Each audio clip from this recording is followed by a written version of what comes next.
Quadcom ng Kamara may sapat na basihan para kasuhan si dating Pangulong Duterte dahil sa di manoy crimes against humanity sa kanyang drug war.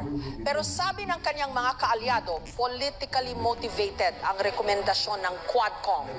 Ang tanong ng bayan, dapat bang sampahan ng kaso si dating Pangulong Duterte o hindi? Para sa lahat ng mga kandidato, itaas na po ninyo ang inyong mga boto, yes or no.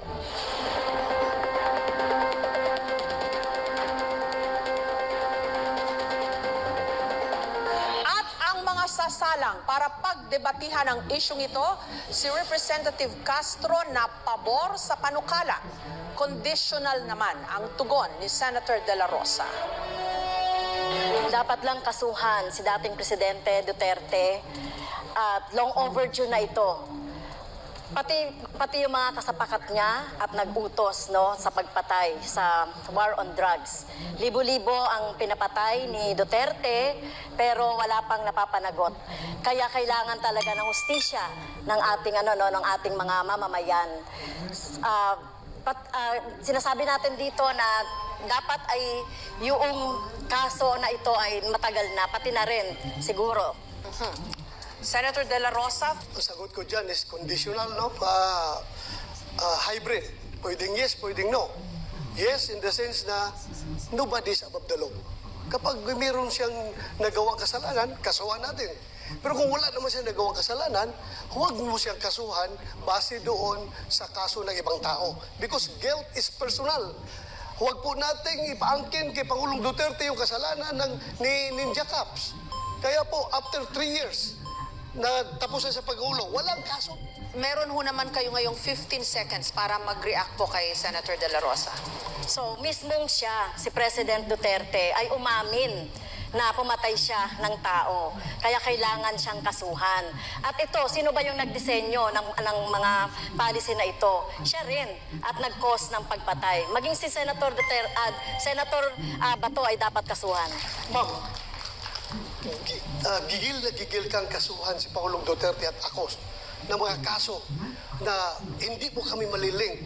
Kumusta na po yung conviction mo sa kasong child trafficking? Ano na po nangyari? Bakit andyan ka pa? Hindi ka pa nakulong? Yun na ang tanong ko, pakisagot lang. Kasi ang ordinaryong tao nagtatanong, porque congresswoman ka, hindi ka nakulong. Eh sila pag yung mga ordinaryong tao, kulong ka agad. Kung ito po ay nasa Kongreso, ay out of order ko po dahil wala siya sa tanong. No? Ang ginawa po natin na pagre-rescue, tama lang po yung ginawa ko na pagre-rescue sa mga teachers, sa mga bata na biktima ng mga harassment, intimidation at threat doon sa sinasabi ni Senator Bato na kaso. So kung sino mang mga teachers gagawin yon, no, yung ipagtanggol at sagipin yung ating mga teachers at mga estudyante. So tingin ko po ay walang mali doon sa ginawa po natin doon sa kaso. Now, Senator De La Rosa, may pagkakataon ho kayo na magtanong o mag-react pa rin sa posisyon po ni Representative Castro. 15 seconds po. Ano pong rescue na pinagsasabi niya? Na yung mga parents ng mga bata mismo ay galit na galit sa kanya. Bakit ginamit niya yung mga kabataan para sa kanilang kapakanan? Walang rescue nangyari doon. In fact, konbiktado ang asa sa kaso eh. There was no rescue.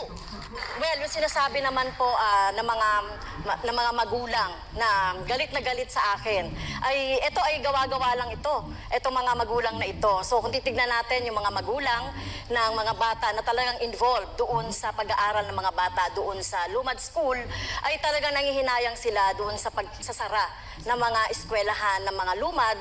Dahil alam naman natin, kulang talaga sa serbisyong pang-edukasyon ang mga lumad. So talagang sila ay hinayang na hinayang at sinisisi ang gobyerno ng Duterte.